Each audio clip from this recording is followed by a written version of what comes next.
ایران نے اسرائیل پر حملہ کر دیا ہے۔ اسرائیل کی چیخیں اس وقت پوری دنیا سن رہی ہے، آسمان تک پہنچ رہی ہیں۔ مزید ڈسکشن سے پہلے آپ سے درخواست رہے گی کہ ویڈیو کو لائک کمنٹ شیئر ضرور کیجیے گا اور چینل کو سبسکرائب کرنے کے بعد بیل آئیکن ضرور پریس کیجیے گا۔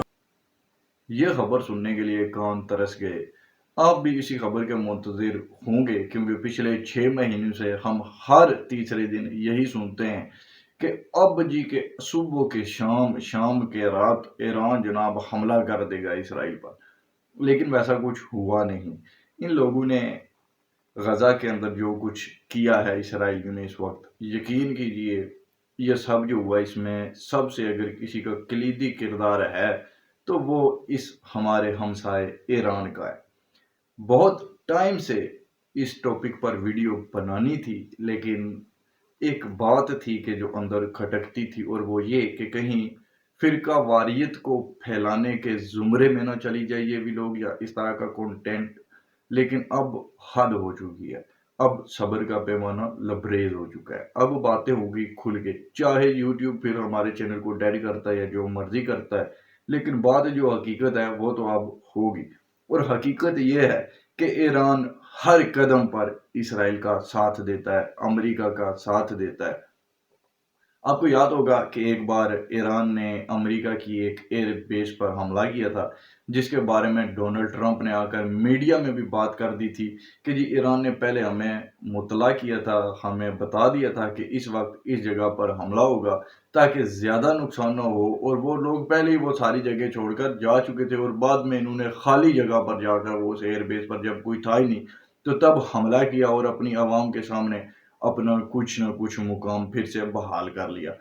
یہ جو ایران ہے اس کی اگر آپ ہسٹری دیکھیں تو یہاں پر پہلے بادشاہی نظام تھا، اور وہ شاید اس موجودہ سیٹ اپ سے بہتر تھا، لیکن اس عوام نے انقلاب لانا چاہا، ان کو جمہوریت چاہیے تھی، اور یہ استعمال ہو گئے ایک مذہبی رہنما کے ہاتھوں۔ جیسے ہی اس مذہبی رہنما کے ہاتھ میں ملک کی باغ دوڑ گئی تو ان لوگوں کو پتہ لگا کہ جناب ہم تو جو لبرل ڈیموکریسی چاہتے تھے اس کنٹری میں وہ تو بہت دور کی بات ہے، یہ تو بادشاہ سے بھی برا نظام ہم پہ نافذ کر دیا گیا ہے۔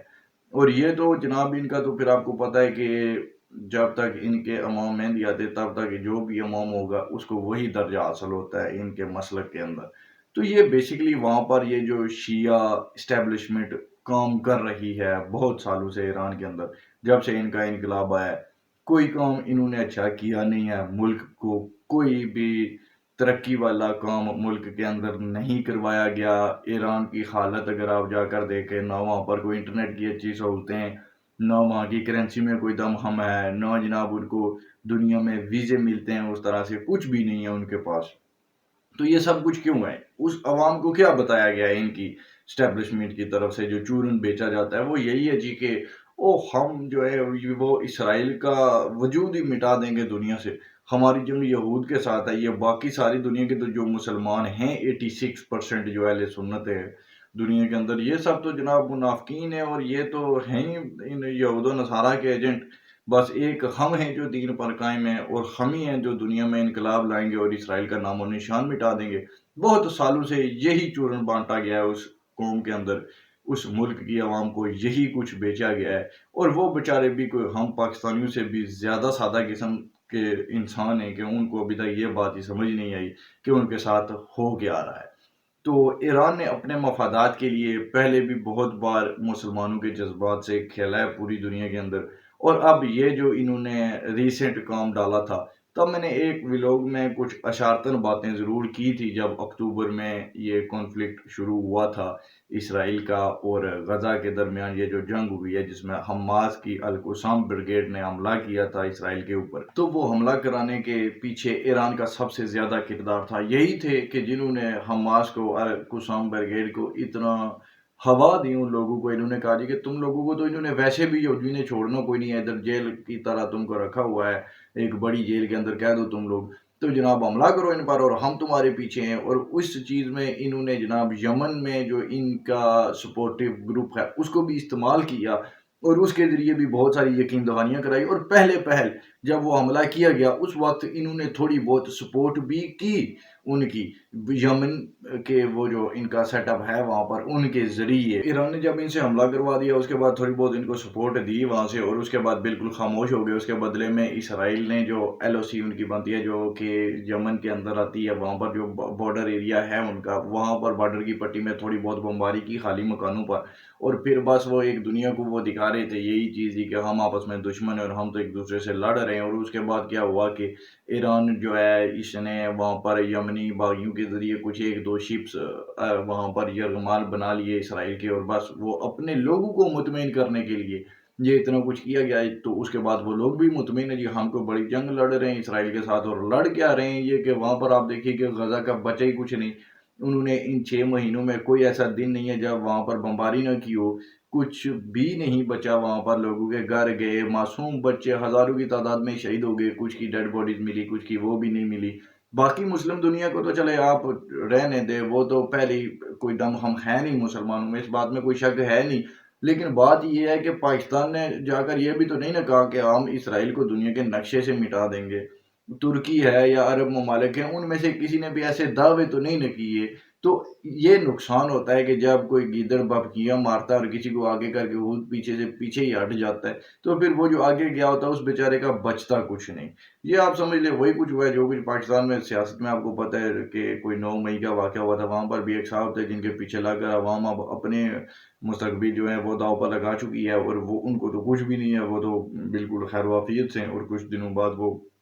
आज़ाद भी घूम रहे होंगे। तो सेम वही आप समझ लें कि अब ईरान ने भी वही कुछ किया है। तो अब बात ये है जी कि ईरान के पार्लियामेंट के अंदर यहूदियों की नुमाइंदगी भी पाई जाती है, और ये जितने एंटी ज़ायनिस्ट बनते हैं उतने ये लोग हैं नहीं अंदर से इनकी, और अमेरिका की एक ही बात होती है। अब देखिए कि दमिश्क में ईरान का सफारत खाना जो था, वो जनाब अगलों ने उड़ा दिया इसराइलियों ने, और इनके कुछ सीनियर फौजी अफ़सरान भी उसमें हलाक हुए हैं। लेकिन उसके बदले में ईरान कुछ भी नहीं कर पाया। पहले तो इन्होंने बस ऐसे ही बड़की मारी हैं जी, हम ये कर देंगे, हम वो कर देंगे, असीं छड्डदे ही कुछ नहीं। ये हमला हुआ, वो हुआ, कुछ भी नहीं हुआ। उसके बाद इन्होंने यहाँ तक कहा, इन्होंने कहा जी कि अगर आप गज़ा में सीज़ फायर की गारंटी दे दें, तो तब भी हम अपना हमला जो है वो पोस्टपोन कर देंगे या बिल्कुल कैंसल ही कर देंगे, नहीं करेंगे। अगलों ने वो भी कोई नहीं मानी। यानी कि ये जो भी फेस सेविंग माँग रहे थे, वो उन्होंने कोई नहीं दी इनको। तो इन पे मुस्लिम दुनिया ने भी बड़े इनको कॉल्स-शॉल्स किए जी, बड़े फ़ोन आए इनको कि बड़े राब्ते हुए इनके वज़ीर ख़ारिजा के, सब ने दम दिलासा दिया जी कि चढ़ जाओ इसराइल उत्ते असीं तुहाडे नाल हां। मगर वो ऐसा कुछ भी नहीं किया उन्होंने, और वो करने वाले भी नहीं, ये मैं आपको बता दूँ क्यों? उनको पता है ना कि जो पीछे खड़े बने होने वाले होते हैं, जो पीछे से हलाशेरी देते हैं, वो बाद में पीछे से निकल ही जाते हैं कहीं पतली गली पकड़ कर। तो आगे जो गया होता है वही मरता है। तो वो बात है जी, पाकिस्तानियों के लिए इसमें एक पैगाम है कि हमारी अवाम भी बड़ी जज़्बाती है, और बड़ा ही हम भी कहते आ रहे थे जी कि ओ इसराइल को मिसाइल मार दो, तो एटम बम मार दो, ये वो बातें कहनी बड़ी आसान है, और बहुत ही ज़्यादा आसान हो जाती हैं जब आपने कैमरे के सामने कुछ 2-4 मिनट बोलना हो, और उसके बाद बाहर जाकर आपने कोका कोला पीनी हो, लेज़ खाने हो। तो हम तो वो कौम है कि जनाब प्रोडक्ट्स तो हम इसराइल के यूज़ करें, और हमारे पास अपना है क्या? आज कह दीजिए कि जी हम छोड़ देंगे इसराइल की प्रोडक्ट्स, तो हमने खुद बनाया हुआ क्या है? कौन-सी चीज़ मेड इन पाकिस्तान या मेड इन सऊदी अरेबिया आपको मिल जाएगी जी? कोई भी नहीं मिलेगी, सब उन्हीं का ही है। तो बात ये है कि अगर आपने वाक़ईतन लड़ना है, तो आप ये कर सकते हैं कि इंडिविजुअल तौर पर हर बंदा ऊपर आए, आपस में इत्तेफ़ाक पैदा कीजिए, यहूदियों की तरह एक सिमत में चलिए बड़ी-बड़ी। आप भी यूनिकॉर्न्स कंपनीज़ बनाएँ यहाँ पर। यूनिकॉर्न कंपनीज़ जो होती हैं, वो आपको पता है कि उनके